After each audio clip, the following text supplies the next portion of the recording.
అందరికీ నమస్తే. దైవత్వం ఛానల్కి స్వాగతం. హిందూ సాంప్రదాయంలో ఆవులకు ఎంతో విశిష్టత ఉంటుంది. వీటిని హిందువులు ఎంతో పవిత్రంగా భావిస్తారు. హిందువులకి ఆవు ఆరాధ్య దైవం. అలాంటి గోమాతలను కొన్నిసార్లు మన ఇంటి ముందుకు వచ్చి ఆగుతాయి. ఇలా గోమాత ఇంటి ముందుకు వచ్చి ఆగడానికి సంకేతం ఏమిటి? ఆవు ఇంటి ముందుకు వచ్చి నిలబడితే ఏం చేయాలి అనే విషయాలను ఈ వీడియో చూసి తెలుసుకుందాం. ఆవులో సకల దేవతలు ఉంటారని పురాణాలు చెబుతున్నాయి. ఆవు పాదాల్లో పితృదేవతలు, అడుగుల్లో ఆకాశగంగ, స్తనాలలో చతుర్వేదాలతో పాటుగా పంచామృతాలు, కడుపున కైలాసం, ఇలా ఆవు ఒక్కో భాగంలో ఒక్కో దేవత నివాసం ఉంటుంది. అందుకే గోమాతలకు ప్రదక్షిణలు చేసే సకల దేవతలకు ప్రదక్షిణ చేసినంత ఫలితం వస్తుంది.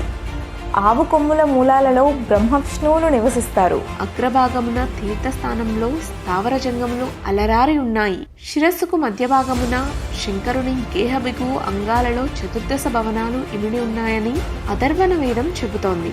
ఈ జగత్తులో గో సంపదకు సమానమైన ధన సంపద ఉండదని శవన మహర్షి నహుషంలో ప్రవచించారు. చతుర్వేదాలలోనే కాక హిందూ ధర్మశాస్త్రాలైన భారత, రామాయణ, భాగవతాది పవిత్ర గ్రంథాల్లో కూడా గోమహిమ అసాధారణమైనదిగా వివర్ణించారు. వాల్మీకి, వ్యాసుడు, ఆదిశంకరాచార్యులు, గౌతమ బుద్ధుడు, స్వామి వివేకానంద, తులసీదాసు, కబీరు, చైతన్య మహాప్రభు మొదలగు మహానుభావులు గో సంరక్షణ యొక్క ఆవశ్యకతను నొక్కి వక్కానించారు. శ్రీకృష్ణ భగవానుడు స్వయంగా గోమాతను పూజించి గోపాలుడయ్యాడు. దిలీప చక్రవర్తి తన ప్రాణాలను సైతం త్యాగం చేయడానికి వెనుకాడలేదు. జమదగ్ని గో సంరక్షణకై ఆత్మత్యాగం చేశాడు. గోవులై స్వర్గ సోపానాలు.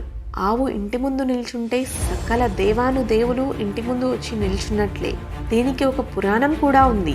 ఒకానొకప్పుడు పార్వతీదేవి పరమశివుణ్ణి భక్తితో పూజించి నాదశ్రీలు తెలిసి తెలియక ముట్టు అంటూ కలిపిన దోషం, అలాగే బ్రాహ్మణులను భక్తులను దూషించిన దోషం, పరులను హింసించిన దోషం ఏ విధంగా పరిహారం అవుతుందో చెప్పవలసిందిగా కోరుకుంటుంది. అప్పుడు శివుడు గోవునందు సకల దేవతలు కలరు. అట్టి గోవును పూజించిన సకల పాపాలు తొలగిపోతాయి. గోవునందు సమస్త పర్వతాలు, మారుతి కూడా కలరు. నోరు లోకేశ్వరం, నాలుక 4 వేదములు, దంతాన గణపతి, ముక్కున శివుడు, ముఖమున జ్యేష్ఠాదేవి, కళ్ళల్లో సూర్యచంద్రులు, చెవులలో శంకుచక్రాలు, కొమ్ములలో యమ ఇంద్రులు ఉన్నారు. కంఠమున విష్ణువు, భుజమున సరస్వతి, కొమ్మున నవగ్రహాలు, గంగడోలున కాశీప్రయాగ నదులు, ఊపురమున బ్రహ్మదేవుడు ఉండును. అట్టి గోవును పూజిస్తే సకల దోషాలు తొలుగును అని బోధించాడు శివుడు. ఆవు ఇంటి ముందు నిలబడితే మన కుటుంబానికి శుభ గడియలు రానున్నాయని అర్థం. సకల దేవతల ఆశీస్సులు మీకు సొంతం కానున్నాయని అర్థం.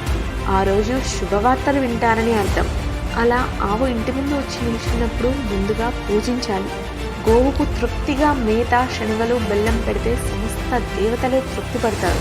గోవుకు మనసారా నమస్కరిస్తే మంచి ఫలితం దక్కుతుంది. గోవుకు 5 సార్లు ప్రదక్షిణలు చేస్తే ఈ భూమి చుట్టూ ప్రదక్షిణ చేసినట్టేనని పండితులు చెప్తున్నారు. కావున ఇంటి ముందు గోవు వచ్చి నిలబడితే ఎదురు చూసేలా చేయకూడదు. వెంటనే గోవుకు ఏదో ఒకటి పెట్టాలి. ఇలాంటి మరిన్ని ఇంట్రెస్టింగ్ విషయాల కోసం దైవత్వం ఛానల్ని సబ్స్క్రైబ్ చేసుకోండి.